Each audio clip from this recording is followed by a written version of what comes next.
Hey everyone, it's Bob Perkins, founder and chairman of the AA-ISP. I'm here live in Chicago. It's April 4th, and it's our annual leadership summit. Now, just late yesterday, we had the most amazing keynote speaker, Shari Levitin. And maybe you've heard her, maybe you haven't, but I gotta tell you this, it's the best keynote speaker we've had here at the AA-ISP in a long time. She was crisp.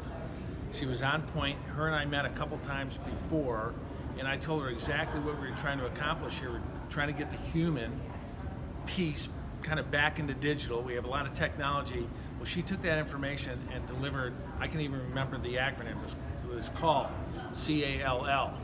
And think about inside sales reps calling. Well, she turned that into connect, ask, link, and listen. And listen was also kind of a sub-theme here. And if you haven't had her as a keynote or someone to come present to your team, you don't know what you're missing. And the feedback so far was fantastic.